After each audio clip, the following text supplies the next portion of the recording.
오늘 드디어 욥기의 대단원의 막을 내립니다. 2019년 1월부터 시작한 욥기는 오늘로서 75번째 설교를 하면서 끝나게 됩니다.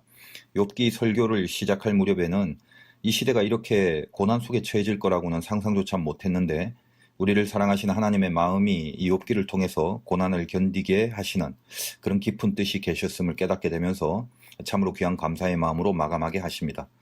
고난은 단련을 만들고 단련은 또 정금을 만든다라는 것이 욥기의 주제일진데 오늘 마지막 메시지를 통해서 저와 여러분이 정금이 되어가는 아름다운 열매로 드러나시기를 기도를 드립니다. 오늘 욥기 마지막 제목은 욥기의 마지막 문장인 욥이 늙어 나이가 차서 죽었더라라는 그 부분을 그대로 사용했습니다. 사람이 참 다양하고 또 세상이라는 게 참 복잡하지 않습니까? 내가 세상에 대해서 알고 있고 또 이해하고 있는 것들은 그야말로 조족지혈보다 못한 것인데 하나님은 욥에게 이 세상의 모든 것들을 질문하심으로 인간이 아무것도 모르는 티끌과 같은 존재임을 다시 한번 분명히 확인시켜 주셨음을 살펴보았습니다. 우리가 아무것도 모르고 세상과 인간의 다양함의 정도라는 것은 셀 수 없이 그렇게 많은 것이지만 적어도 우리가 이 인류의 총체적인 모든 역사를 두고 이거 하나만은 불변의 진리고 이제껏 살아온 모든 인간들에게 예외 없는 공통점이라고 말할 수 있는 한 가지가 있지 않습니까? 그것이 욥기 마지막 문장 오늘 말씀의 제목이 아니겠습니까? 욥이 늙어 나이가 차서 죽었더라. 인생이 뭐냐? 늙어 나이가 차서 죽는 거 그게 인생입니다. 여기에 동의 못하겠다는 분은 한번 손들어 보시기 바래요. 이 말은 인간이란 결국 태어나면서 무조건 한 방향으로 귀결이 된다는 것인데 자기가 알든 모르든 느끼든 못 느끼든 의식을 하든 못하든 그 어떤 상태라도 결국은 죽음이라는 그 목적지를 향해서 달려가고 있다는 것입니다. 여러분의 인생의 상태가 어떤지는 몰라도 죽음이 목적이라는 것을 아는 것에 동의한다면 이제 그 죽음을 향해서 어떤 개념을 가지고 가야 하는가 이걸 결정해야 되지 않습니까? 아, 난 죽음 싫어요. 나 죽음으로 안 갈래요. 그렇게 할 수는 없는 거죠. 그거는 정해져 있는 거 아니겠습니까? 그러면 그 피할 수 없는 그 죽음이라는 것이 과연 무엇인가? 그 개념도 모르고 그쪽으로 간다는 건 세상에서 제일 어리석은 거 아니겠습니까? 자, 그러면 새삼스럽게라도 오늘 욥기 마지막이니까 진지하게 한번 생각해 봅시다. 죽음이란 건 단절입니까? 연속입니까? 다시 말하면 죽음은 그냥 끝입니까? 아니면 죽음 다음에 또 다른 어떤 시작이 있는 겁니까? 그 개념을 잡아야 죽음으로 향하는 모든 의미를 붙들 수가 있는 거거든요. 뭐 우리야 일단 믿음을 갖고 살아가니까 뭐 당연히 죽음은 끝이 아니고 단절이 아니고 그 다음 세계로의 연결이고 또 새로운 시작이라는 거 그거 잘 알고 있죠. 그런데 제가 목회를 하면서 많은 교인들을 살펴본 결과 상당히 많은 교인들이 죽음을 그냥 모든 것의 끝으로 여기고 살아가는 그런 인생들이 많더라는 것입니다. 아, 목사님, 제가 예수를 몇 년을 믿었는데 그러십니까? 저는 죽음 이후 세계 분명히 믿고요. 천국도 믿고요. 영혼을 믿고 살고 있습니다. 그렇게 주장하시는 분들이 많을 거예요. 그러나 깊이 생각해 보시기 바래요. 정말 믿는 겁니까? 아니면은 믿어도 손해볼 게 없으니까 그냥 믿는 겁니까? 그냥 믿어드리는 겁니까? 아니면 죽음이 두려우니까 심리적으로 무슨 보험 드는 심정으로 그렇게 믿어드리는 거 아닙니까? 왜 제가 이렇게 말씀을 드리냐 하면요. 아무리 봐도 이 세상이 전부라고 생각하는 그 기준으로 생각하고 판단하고 행동하고 살고 있는 것이 너무 뻔히 보이는데, 그러니 어떻게 하겠습니까? 만약에 죽음이 끝이다라고 생각해 보자고요. 생각만 해도 참 허무하지 않습니까? 인생이라는 게, 인간의 존재라는 게, 이 썩어버릴 껍데기 한쪽을 가지고 그거 유지하려고 70년, 80년 정도 평생을 몸부림치다가 그냥 끝이다? 아무것도 없다? nothing이다? 그런 게 인생이라면 저는 이 자살하는 사람 뭐 그렇게 나쁘게 여기지 않을 것 같아요. 결국은 없어져서 썩어질 껍데기가 존재의 모든 것이라면 그거 몇 년 더 간수하는 게 뭐가 그렇게 의미가 있겠습니까? 밥 몇 그릇 더 먹는 거 그게 뭐 그렇게 의미가 있겠나요? 그러다 보니까 이 자살을 긍정적으로 보는 쇼펜하우어 같은 철학자들도 등장하는 거거든요.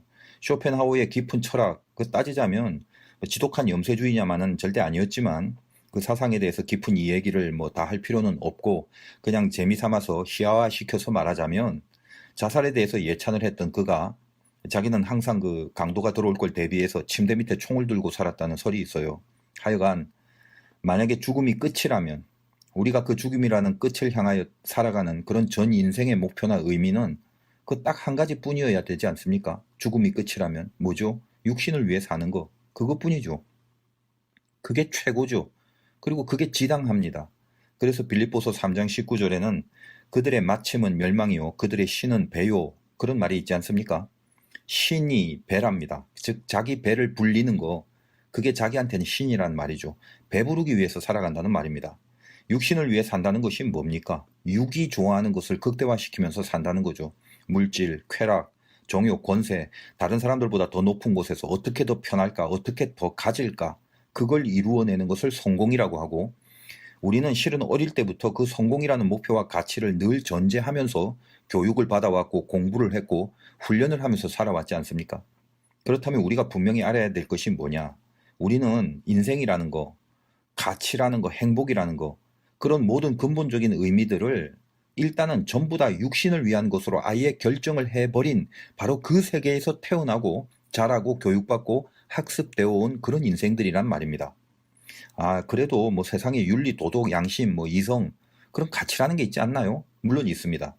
윤리나 도덕보다 더 상위 개념으로 종교라는 것도 물론 있어요. 그런데 깊이 한번 생각해 보면 그런 윤리나 도덕이나 뭐 법이나 심지어는 종교까지도 어쩌면 그렇게 육신을 위해 살아가는 인생을 뭐 해치거나 방해받는 그런 공격들, 그걸 견제하고 보호를 받음으로 결국 싸우면은 다 공멸할 것을 미리 알기 때문에 그 육신을 위해 살아가는 그 삶을 정상적으로 살 수 있도록, 거기에 방해받지 않도록 그 모든 공멸을 막기 위한 도구로 주어진 가치 체계일 뿐이라는 것을 깨닫게 됩니다. 다시 말하면 누구나 육신을 위해 살아가는 게 인생인데 그 과정에서 서로 막 부닥쳐서 싸우다가 다 죽어버리지 않도록 만든 하나의 장치, 그게 법, 도덕, 윤리 같은 체계로 나타난다는 것입니다. 종교도 마찬가지일 경우가 있습니다. 여러분, 그 일본은 일본만이 갖고 있는 독특한 종교로서 신도라는 게 있죠. 우리가 일제시대에 기독교에서 신사참배로 고난을 겪었지 않습니까? 신도라는 종교 행사를 위해서 신사라는 것이 세워졌고, 저들은 한때는 그 자기 그 뭐 왕이죠. 천왕. 하늘에서 내린 신으로 그 천왕을 상징화하면서 그렇게 믿었었습니다. 다른 나라와 달리 섬으로 이루어진 일본은 그 지리적인 상황상 서로 싸우다가 결국은 피할 수 없게 되면 도망가다가 나중엔 바다에 빠져 죽는 그런 치명적인 결론만 남는다는 것을 서로 인지하게 됐습니다. 여러분, 대륙으로 된 나라들은 두 편에서 좀 싸우다가 밀리면 도망가고 도망가다 보면 살아남는데, 섬으로 된 일본은 싸우다가 도망갈 수도 없어요. 피할 수가 없는 지리적 상황 아닙니까? 바다에 빠질 건데. 그래서 저들이 서로 그렇게 공멸하지 않기 위해서 일종의 중재할 수 있는 신을 하나 만들어 놓고 서로 그 신을 중재자로 삼기로 약속을 한 것이, 그게 신도라는 종교의 그 문화적 뿌리가 됩니다. 그러니까 진리가 뭐냐라는 거, 이런 게 중요한 게 아니에요. 서로 육신을 위해 살다가 부닥쳐서 서로 공멸할 수 있는 위험을 막기 위해서 그들 스스로가 약속으로 만들어낸 그런 일본의 특유한 하나의 그 신심이다, 이렇게 볼 수 있는 것입니다. 그래서 일본은 어딜 가나 항상 신사라는 게 있고, 그 신사에 들어가는 입구에는 도리라고 해서 그 새 날개 모양으로 만든 문이 만들어져 있지 않습니까? 새의 날개 모양으로 만든 그 문이 이 세상과 저 세상을 연결하는 출입 부분을 의미한다고 그렇게 말합니다. 참고로 이제 고돌이라는 거는 다섯이라는 고, 그리고 이제 새를 의미하는 돌이, 이게 합쳐진 말이고, 그래서 이제 새 모양이 그려진 패가 이제 세 개를 모으게 되면 5점으로 계산을 해주는 그 유명한 놀이가 이제 있게 되지 않습니까? 저는 왜 이런 것까지 알고 있는지 모르겠는데, 하여간 우리가 이제 기도를 할 때 죄악이 관영한 세상에서 무슨 이 세상에 죄가 관영했는데, 이런 표현 많이 하죠. 그러니까 우리가 보는 세상은 죄악이 관영하는 장소란 말입니다. 어떤 의미에서 저 세상이 죄악이냐? 아예 태어나서 받아온 모든 세상의 교육의 뿌리가 전부 성공이잖아요. 그 성공이라는 건 육신의 성공을 말하는 것이고, 그 성공을 향해서 그 성공을 이루어내는 것을 선하다라고 보는 것이 세상이란 말입니다. 우리가 다 유치원에서부터 그 교육의 세뇌를 받고 살아온 사람들입니다. 그래서 우리는 돈 많은 사람, 권세 있는 사람 바라보면 성공했다고 하고 부러워하고, 상대적으로 그렇지 못한 자기를 실패자로 여기고 살아갑니다. 오로지 그거밖에 없으니까 물질이 망하거나 육신을 위한 계획들이 이루어지지 못하게 되면, 그러면 극단적으로는 자살까지 합니다. 왜요? 실패한 인생이라고 여기기 때문에 그렇습니다. 그 누가 실패했다고 했어요? 성경에는 그런 말이 없는데, 세상이 만들어준 개념인데, 그것이 우리 안에 믿는 사람들조차도 깊숙이 우리 안에 들어와서 나를 통치하기 시작합니다. 그게 타락한 인간의 전형적인 존재론이거든요. 세상 개념에 통치받고 사는 거. 그래서 우리가 기도할 때 저 세상에 죄악이 관영하다, 죄악이 관영한 세상이다라는 말이 바로 그런 겁니다. 세상 개념에 통치받고 살고 있다는 거, 그걸 말하는 거죠. 그러다 보니까 여러분 한번 생각해 보세요. 기독교 안에서도 마찬가지로 이 죄성이 깊숙이 우리도 모르게 들어왔는데, 자, 예를 들면 성공, 목회 성공 이런 말을 들었다 칩시다. 아, 그 목사님 목회 성공했대. 그러면 벌써 어떤 생각이 퍼뜩 들어옵니까? 대형교회 목사구나. 무슨 성도수가 수천 수만이고 뭐 차는 벤츠를 몰고 시계는 파텍 필립이고 뭐 들으나 봤나요? 넥타이는 에르메스고 그냥 당연히 그 개념이 앞서게 되는 그런 우를 우리가 알게 모르게 범하고 있게 됩니다. 세상에서 성공하는 거 그 자체가 나쁜 건 아니죠. 세상에서 풍요로우면 좋지요. 뭐 나쁠 게 있겠습니까? 그러나 늘 말씀드리는 것이 인간, 더군다나 죄인의 성향이라는 것은 10중 8구 육신을 위해서 육신이 강해지면 영이 약해지기 쉬운 거 그거 분명합니다. 부자가 되려고 노력하는 거, 세상의 성공을 위해서 열심히 사는 거 다 좋습니다. 그러나 신자들은 단 한 가지, 이 수단이 목적이 되면 안 된다는 것을 늘 말씀드리고 있잖아요. 근데 저는 솔직히 이 말을 참 하기가 싫은 것이 아무리 제가 이 수단을 목적으로 삼지 말라고 그렇게 침이 마르도록 말을 해도요. 우리는 이렇게 귀로 들으면서 입에서는 그 수단에 침을 질질 흘리고 있다는 것을 너무나 잘 알기 때문입니다. 우리는 참 어쩔 수 없는 존재죠. 그래서 예수가 필요합니다. 죽음의 개념을 어떻게 잡느냐? 사실은 여기서 모든 것이 결정된다는 것을 다시 한번 말씀드립니다. 바울은 그 좋은 육신의 모든 것들 다 배설물로 여겼다고 하지 않습니까? 남들은 그 중에 하나만 이루어도 성공했다고 좋다고 할 건데 바울은 모든 육신의 스펙을 다 똥으로 취급했습니다. 그렇다고 해서 이 말을 오해하시면 안 됩니다. 바울이 쓸데없는 더러운 것들을 이제껏 확보하고 살았다. 이걸 말하려는 게 아니에요. 그리스도 예수를 붙들게 되는 순간 이 세상의 것들은 더 이상 목적이 아닌 수단이다라는 걸 깨닫게 됐다는 그런 의미죠. 대각성이 일어난 것입니다. 그래서 그가 가진 것들은 나중에 결국은 복음을 전하는 사역에만 도구로 사용됩니다. 그것이 목적이었다가 그것이 도구가 되는 거죠. 그걸 각성이라고 합니다. 그것이 변화입니다. 깊은 율법의 지식, 그의 외국어의 능력, 로마 시민권까지 그런 모든 것들이 목적 자체가 아니라 진짜 수단으로 사용되는 그런 인생을 살게 되지 않았습니까? 목적을 위해서 수단을 버릴 수는 있지만 수단을 위해서 목적을 버려서는 안 되는 거 아니겠습니까? 그런데 어때요? 예수를 믿는다고 하면서 가만 보면 전부 다 수단을 위해서 얼마든지 목적은 다 팽개쳐버리고 살아가는 모습이 허다합니다. 그거는 결국 믿음이 없는 거고 그거는 결국 죽음이 끝이라고 여기면서 산다는 거 그걸 말해주고 있는 것이거든요. 다시 욥기의 마지막 말씀을 깊이 한번 음미해 보기 바래요. 늙어 나이가 차서 죽었더라. 예외 없습니다. 자, 그러면 이제 우리들의 죽음은 뭡니까? 예수 믿는 우리들. 예수 믿으려면 죽음을 분명히 이해하고 있어야 됩니다. 거기서 모든 게 갈려지기 때문이에요. 끝이 아니라 시작이죠. 죽음이 시작이라면 그럼 우리 인생이라는 건 간단하죠. 그 시작을 준비하는 과정, 그게 인생입니다. 딴 거 아니에요. 그게 다예요. 예수 믿는 사람들의 모든 인생은 뭐죠? 죽음이라는 시작을 이 땅을 살아가면서 준비하는 겁니다. 그것이 태어날 때부터 이 하나님과 그 하나님의 말씀을 통해서 우리가 거룩하게 배우고 학습하고 훈련해야 될 우리들만의 진리가 돼야 하는 거죠. 예수 믿고 변화되었다는 말, 그게 뭡니까? 죽음을 시작으로 여기고 인생을 준비하는 것으로 바꿔버렸다는 말입니다. 근데 왜 그게 그렇게 실제적으로 안 될까요? 타락했기 때문입니다. 하나님과 함께 존재하는 거, 그게 원래 인간 존재예요. 그런데 죄를 짓고 하나님과 멀어져 버렸죠. 영의 세계에서 육의 세계로 떨어져 버린 거죠. 그러니까 온통 육신밖에 모르는 겁니다. 그런데 너무너무 감사하게 우리를 사랑하시는 하나님이 나를 자녀 삼아 주시고 은혜를 주신 겁니다. 알게 된 거예요. 깨닫고 느끼게 된 겁니다. 우리가 영적인 존재다라는 거. 육신은 수단에 불과하다. 이걸 알게 된 거죠. 인생이라는 건 죽음이라는 새로운 시작을 위해서 준비하는 시간이라는 거. 그래서 잘 사는 게 목적이 아니라 잘 죽는 게 목적이라는 걸 알게 된 겁니다. 이제껏 세상에서 학교에서 배우고 터득했던 모든 가치가 틀린 거라는 걸 하나님 안에서 알게 된 거죠. 영의 눈이 뜨여진 거 아니겠습니까? 이게 얼마나 큰 혁명인지 몰라요. 바울이 그걸 깨닫는 시간 동안 그의 육의 눈이 감겨져 버리지 않습니까?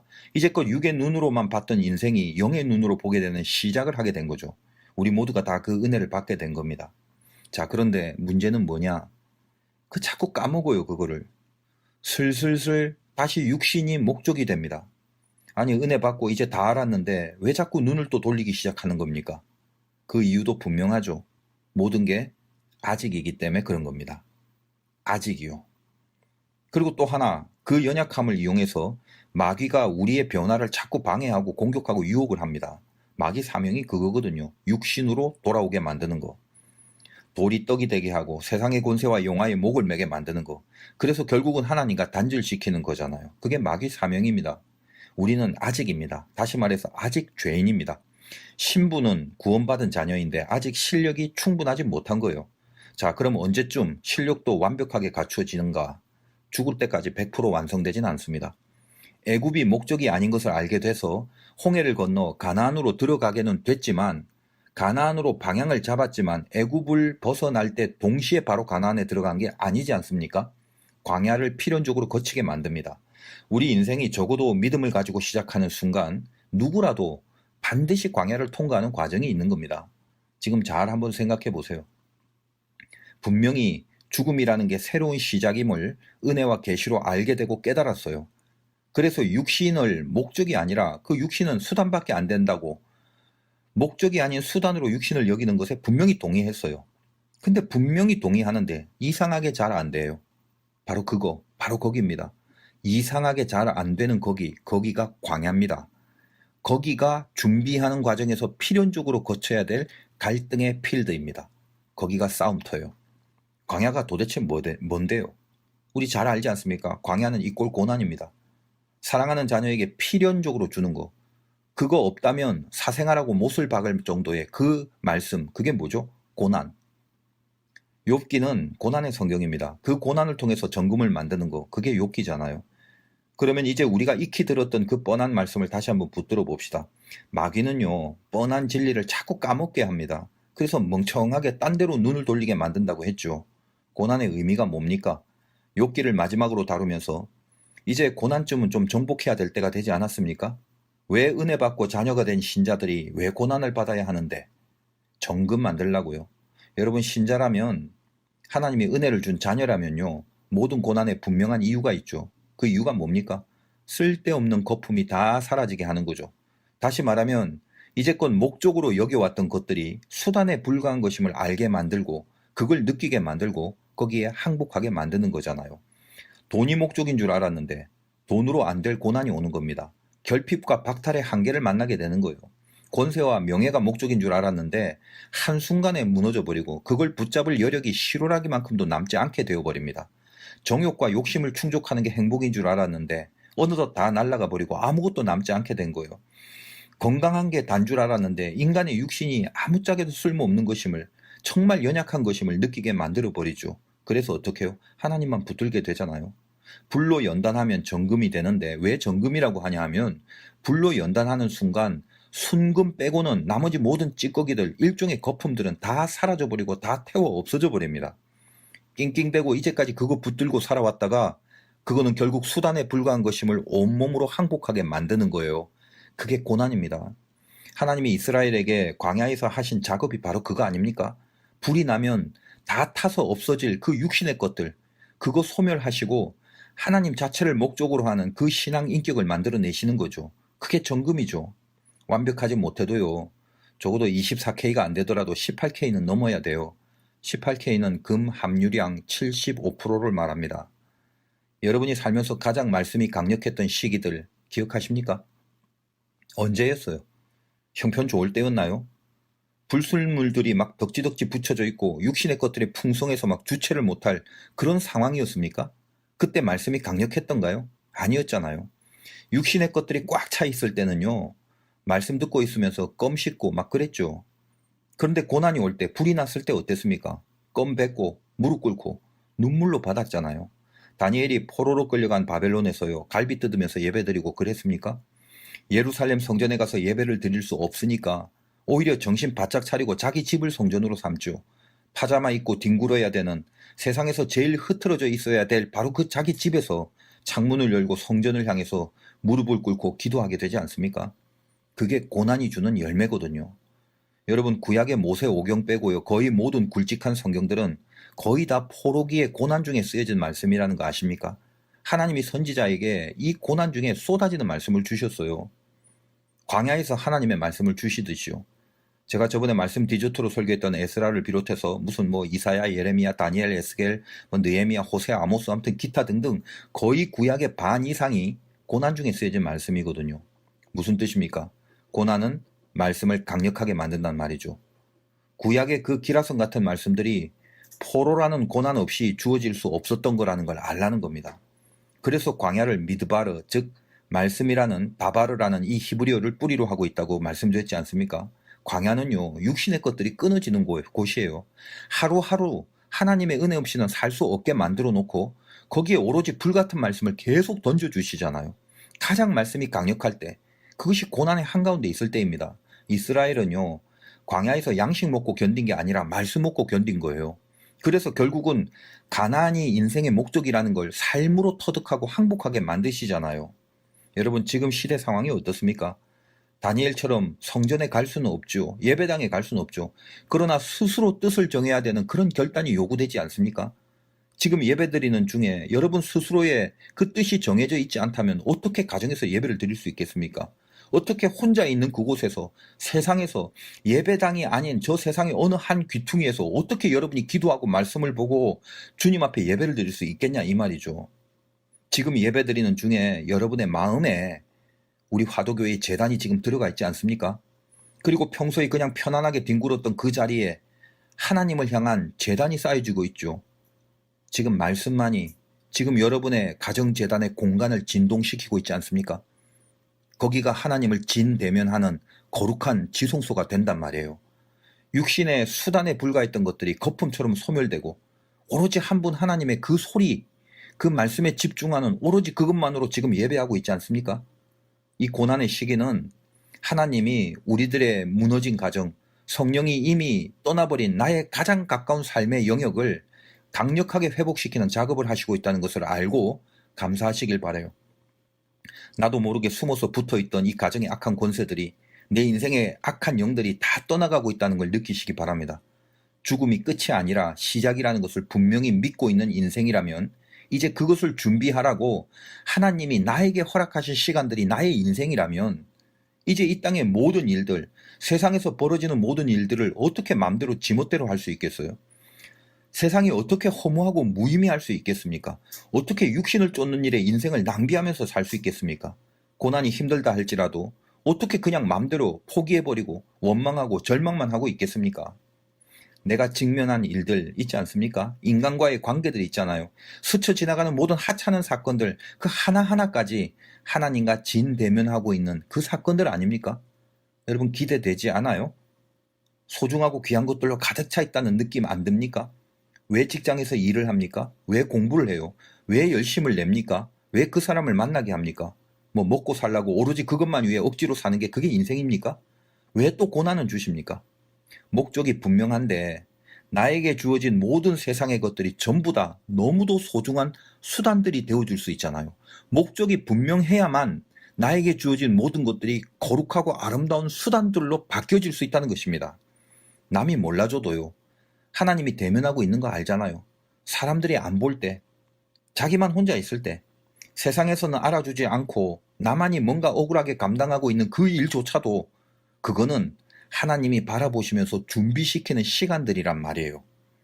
고난을 기쁘게 여기라는 그 말도 안 되는 성경의 말씀이 아니다. 이게 말이 되는 거다라는 걸 알게 될 때 그때 도를 트게 되는 겁니다.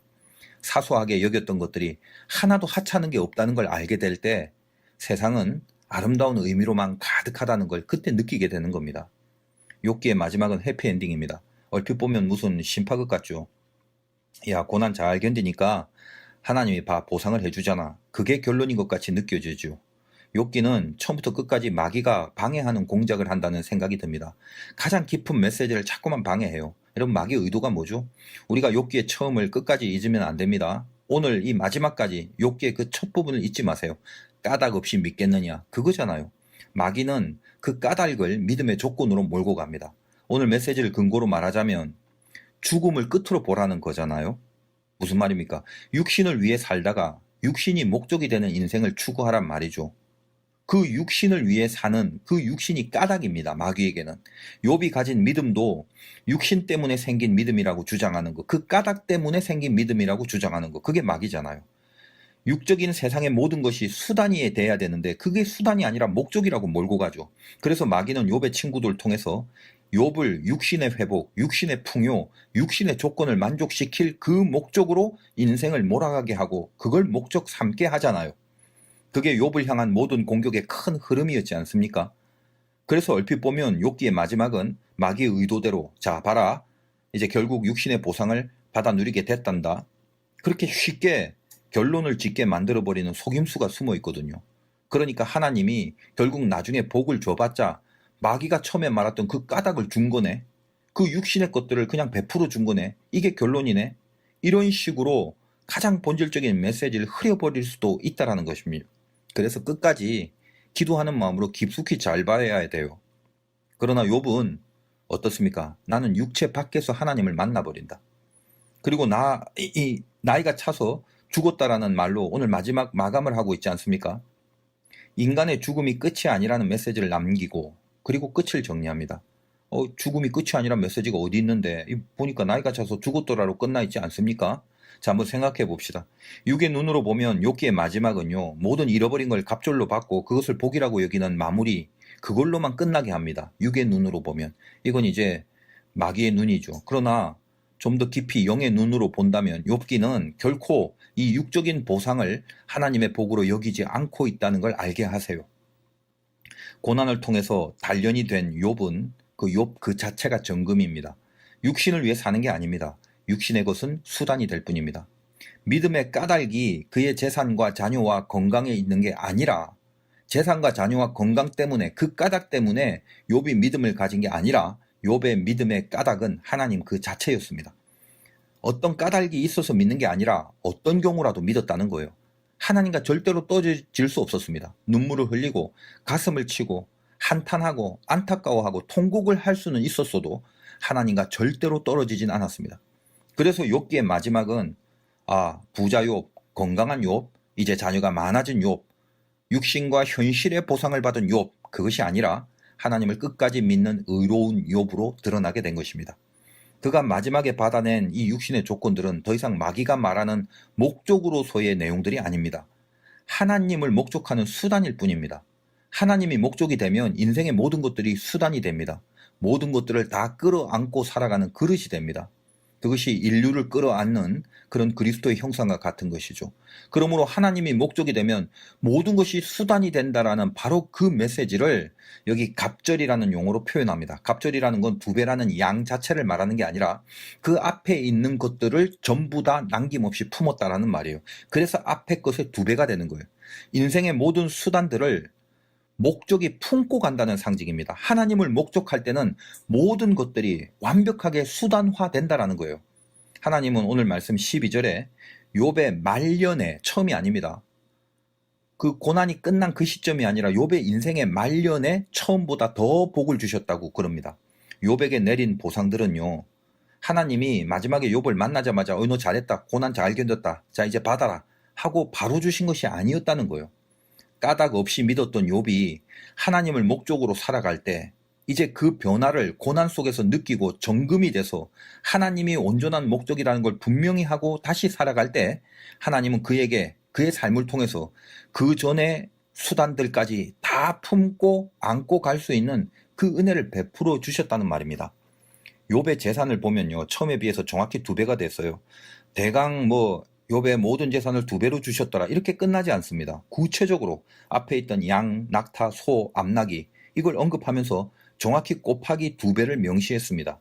확인하고 싶은 분들은 욥기 1장을 보면 비교 분석이 가능해요. 그런데 우리가 그냥 넘기지 말아야 될 내용이 있습니다. 욥의 죽은 자녀들에 관한 거죠.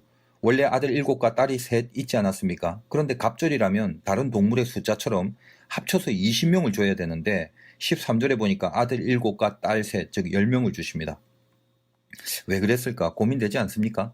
그러면 애들 키우는 건 힘드니까 참작해서 자녀만큼은 그냥 한 배만 주자. 그러신 건가요?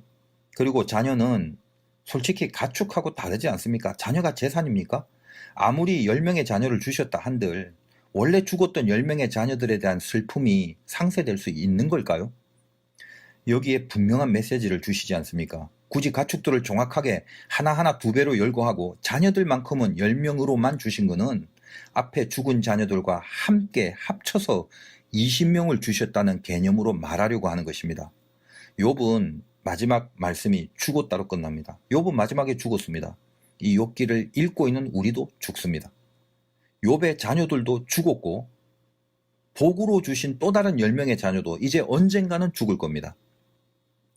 그러나 인간은 그 죽음이 끝이 아니다라는 거예요. 하나님이 다시 시작하시는 저 영의 나라에서는 모든 죽은 것이 새로운 시작일 뿐입니다. 앞에서 죽은 욥의 10명의 자녀는 세상에서 육신을 벗어버리고 육신의 죽음을 시작으로 새로운 세계에서 존재하고 있는 겁니다. 욥도 그리하고 우리도 그럴 겁니다. 죽음은 끝이 아니기 때문이에요. 그러므로 하나님 편에서 하나님의 세계 안에서 욥의 자녀들은 정확하게 2배가 되는 게 맞다는 겁니다. 욥의 3딸들의 이름도 부각됩니다. 여미야, 그시야, 게렌하프, 그냥 전부 다 이쁘고 아름답다는 그런 뜻을 다 갖고 있어요. 그리고 그들도 아들에게처럼 기업을 준답니다. 당시 여자의 신분으로는 흔치 않은 일이죠. 세상에서 이렇게 이쁜 딸이 없답니다. 왜 이렇게 딸들을 부각시킵니까? 여자를 하찮게 여기는 그 시대 상황에 반해서 죽음이 끝이 아닌 이 땅의 모든 수단들, 하찮은 게 하나도 없고 전부 다 아름다울 수밖에 없다는 것을 선포하는 내용입니다. 하나님이 목적이 되는 순간 그 목적에 연결된 모든 세상에 하찮게 보이는 것들도 전부 다 목적이 분명하면 아름다운 수단이 된다는 걸 선포하는 거예요. 죽음 이후에 하나님의 세계를 믿고 그 세계를 준비하는 이 땅의 모든 인생들, 그거는 적어도 저 하나님의 세계를 목적으로 하는 한에 있어서는 아름다울 수밖에 없다라는 말을 하는 것입니다. 하나님 보시기에 세상에서 제일 아름다운 거, 그게 뭐죠? 하나님을 조건 없이 믿는 그 믿음으로 인해서 하나님의 형상이 새겨져 있는 인간, 그처럼 아름다운 건 없다는 것입니다. 욥의 건강에 대해서는 회복되었다고 직접적으로 말하진 않습니다. 그러나 자녀들까지 낳고 이 말년에 이 가축들을 잘 키워낸 걸 보면 말년에 복을 받았다고 했으니까 그동안 가축을 키웠던 시간들이 분명히 있었을 것입니다. 잘 키웠죠. 그래서 이렇게 풍성하게 됐습니다. 물론 하나님의 은혜를 주셔서 그런 거지만, 그러니까 웬만큼 치료가 되었거나 믿음을 갖고 살기에 큰 지장이 없게 된 것은 분명합니다. 건강이 중요한 건 사실이지만 그가 그의 죽음을 끝이 아니라 시작으로 여기는 바로 그 죽음을 맞이한 것, 이게 더 중요합니다. 건강하게 이 땅에서 살았냐 보다 그 죽음, 그 시작을 죽음으로 여기고 시작을 죽음으로 여기는 그 죽음을 맞이하게 된 그 인생, 그게 훨씬 더 중요하다는 거죠. 욥이 늙어서 나이가 차서 죽었더라라는 이 마지막 문구가 새삼 여러 가지 모양에서 얼마나 깊은 말인지 모르겠습니다. 욥은 새로운 세계를 시작하는 모든 준비를 끝냈다는 아름다운 그런 간증으로 마감하고 있는 그런 감동과 은혜가 있기 때문입니다. 우리 욥기 끝내면서 내가 고난을 감당해야 될 이유가 있음을 알기 바라요. 그리고 고난에 대해서 고난 자체를 해결할 강구보다는 고난 중에 만들어질 그 내 믿음, 고난 중에 만들어질 내 믿음이 정금처럼 올바르게 세워질 수 있는 거, 그걸 위해서 기도할 수 있길 바라요. 인생이라는 건 하나님과 영원히 함께 존재할 자녀로 만들어진 준비를 하는 거, 그거 말고는 아무것도 없습니다. 그게 우리들의 인생입니다. 그걸 인정하셔야 되고 이것을 동의하여야 되고 여기 항복하셔야 됩니다. 인생이 뭐라고요? 하나님과 영원히 함께 존재할 자녀로 만들어지는 준비를 하는 겁니다. 예수를 시험하고자 바리새인과 헤롯 땅의 사람들을 보낸 적이 있습니다. 근데 이거부터가 이상합니다. 바리새인과 헤롯 땅, 상극이지 않습니까? 바리새인은 반로마, 헤롯 땅은 친로마입니다. 오늘날로 말하면 여당이고 야당이고 우파고 좌파입니다. 둘이는 원래 대적의 관계이건만 적어도 예수를 잡는 데는 신기할 정도로 손을 잡고 협력하고 있습니다. 무엇을 말하는 것입니까? 정치라는 건 색깔이 문제가 아니라 예수를 죽이는 목적을 가진다는 거예요. 기독교가 정치를 입고 등장하는 이상 예수를 죽이는 목적으로 이용당하는 거, 그거밖에 없다라는 걸 알아야 된다는 것입니다. 그들이 예수에게 묻습니다. 가이사에게 세금을 바쳐야 합니까? 아니면 안 바쳐야 합니까? 이 사건은 예수로 하여금 로마에 대한 자세를 시험하는 장면입니다. 세상에 대한 로마의 자세, 아니 예수님의 자세, 이 세상 정치에 대한 예수님의 관점, 이런 것들을 시험하는 장면이죠. 예수를 정치적 논쟁거리로 몰고 가려는 작업입니다. 하나님을 세상 안에 넣으려는 거죠. 욥의 친구들처럼 하나님을 자기들의 판단 안에 가두려는 작업입니다. 그들이 겉으로는 하나님 앞에서 정당하고 그들이 신앙의 정당함과 신실함을 확인하려는 의도같이 묻지만 그들의 중심에는 다른 것이 있었을 뿐입니다. 세금을 바치라 하면 유대인의 신앙을 저버리는 거고, 세금 바치지 말라고 하면 로마에 대한 반항이 됩니다. 무엇을 어떻게 말하든 올무가 되는 것입니다. 예수를 죽이려는 음모가 분명합니다. 주님이 묻습니다. 데나리온 하나를 가져와라. 데나리온이란 동전은 노동자의 그 하루 품삯 정도의 가치인데, 이 로마 황제의 얼굴 형상이 새겨진 동전이기 때문에 로마의 세금을 낼 때 사용되는 돈입니다. 하나님의 백성들은요, 이걸 가지고 있지 말아야 될 돈이라고요. 성전에 들어가서 헌금을 하지도 못할 정도로 거룩하지 못한 세상의 동전입니다. 주님이 그들에게 그 황제의 형상이 새겨진 돈을 가져오라고 하니까 냉큼 그것을 내어줍니다. 무엇을 말하는 겁니까? 하나님을 누구보다도 앞세우는 그 무리들의 가슴, 품 속에 가져서는 안 될 세상 황제의 돈이 있었다는 거예요. 그들의 가슴 깊숙이 황제의 돈이 담겨져 있었다는 걸 말합니다. 주님이 묻습니다. 이 돈에 새겨진 이 형상과 이 글자들이 누구의 것이냐? 가이사의 것입니다. 가이사의 것은 가이사에게, 하나님의 것은 하나님께 바치라. 그렇게 마감하십니다. 광화문에서 코로나에 걸려 병원에 입원 중인데도 세상을 위한답시고 애국을 외치면서 병상 침대에서 유튜브 방송을 하는 어떤 사람이 감염된 상태에서도 병원 침대에서 유튜브로 방송을 하면서 열변을 토합니다. 그리고 그 와중에 스폰과 후원을 위해서 음식점이나 제품들 광고를 쉬지 않고 하는 모습을 보게 되었습니다. 애국을 말하는 그 사람의 가슴 안에 세상의 황제의 형상이 새겨진 데나리온이 보여지는 순간이었습니다. 예수님을 믿는 여러분들 품 안에는 무엇이 있습니까? 주님이 가이사의 것은 가이사에게, 하나님의 것은 하나님에게 바치라고 하셨습니다. 가이사의 것이란 뭡니까? 가이사의 형상이 새겨진 동전을 말하죠. 그러면 하나님의 것은 무엇입니까? 하나님이나 십자가가 새겨진 그런 화폐도 있다는 말입니까? 당연히 그런 동전은 없습니다. 그렇다면 하나님의 것을 하나님께 바치라고 할 때 그 하나님의 것은 무엇을 말하는 것입니까? 세상의 황제의 형상이 아니라 하나님의 형상으로 새겨진, 하나님을 정말로 믿는 하나님의 백성들, 바로 여러분들이 하나님의 것이란 말이죠. 여러분의 인생을 하나님께 드리라는 것입니다. 우리가 우리 인생의 죽음을 이 땅에서 준비하고, 그래서 하나님을 목적으로 살아가는 하나님의 형상이 새겨진 백성이라면, 내가 처해진 곳이 어디라도, 내가 처해진 상황이 어떤 곳이라도, 마치 가이사 황제의 얼굴이 새겨진 돈이라면 그 황제가 통치하는 곳은 어디든 통용될 수 있는 그런 화폐의 가치가 있듯이, 우리가 하나님의 형상대로 새겨진 그런 존재고 하나님의 자녀라면, 우리가 처해진 곳이 어디라도 하나님이 없는 곳이 없으며, 내가 처해진 상황이 어떤 것이라도 하나님이 모를 바가 없는 것이기에, 거기서 여러분 삶 자체를 하나님께만 드릴 수 있는 진정한 정금의 신자들로 살아갈 수 있는 것 아니겠습니까? 여러분의 품 안에는 세상의 돈이나 세상의 힘이나 육신의 욕망이 아니라 하나님의 형상이 십자가로 새겨져 있는 정금 같은 믿음만이 있게 될 것입니다. 그것이 고난을 통해서 단련된 믿음의 열매로 연그러져 있을 것입니다.